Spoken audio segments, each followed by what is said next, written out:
So, you know how much I love a good historical what if, right? Oh yeah, you and me both. So today, we are diving headfirst into one of the biggest what ifs out there, the British Empire, right at its peak, versus the unstoppable force that was the Mongol Empire. Okay, I'm intrigued.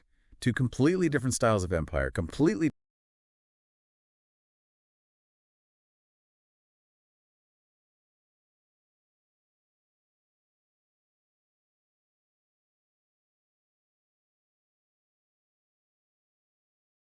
different eras. Where do we even start? Well, luckily, some amazing sources we can dig into have tackled this exact question. Get me. So the first thing that jumps out is this.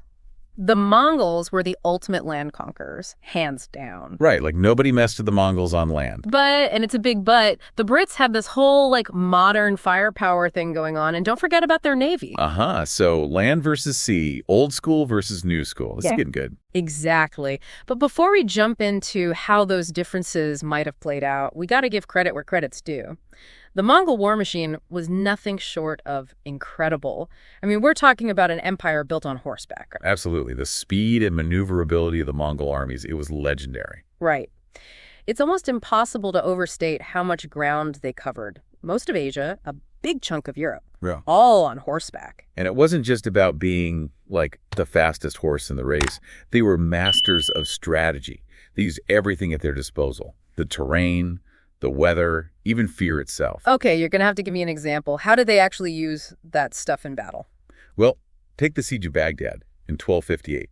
They wanted to break through the city's defenses, so what did?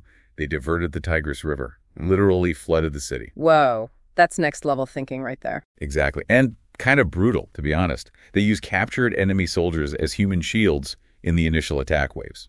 Wow. Okay, so psychologically, that's terrifying. And effective. Clearly, nobody was messing with the Mongols on a battlefield.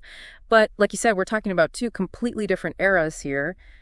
How would those Mongol tactics have held up against, say, a cannon? Yeah, that's the million-dollar question, right? Yeah. I mean, we're talking about horses and composite bows versus gunpowder. Apples and oranges. Exactly. And we haven't even gotten to British Navy, which was arguably their biggest advantage.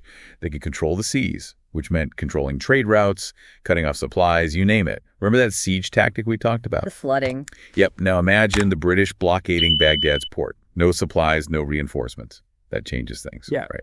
So it's not just about who has the better army or the scarier weapons. It's about who can outlast the other. Right. Bingo. And that's where the British Empire had a trump card.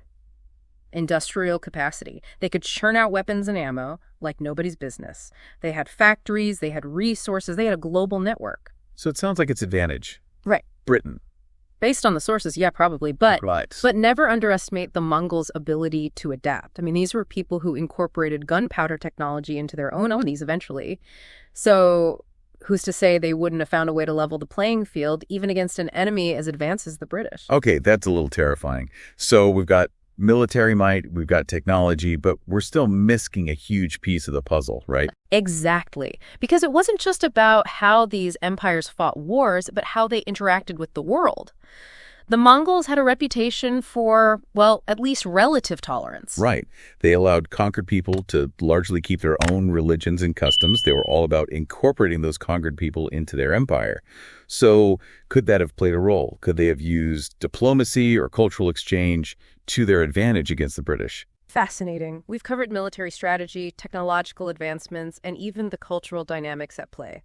It's amazing to think about how these two very different empires might have interacted.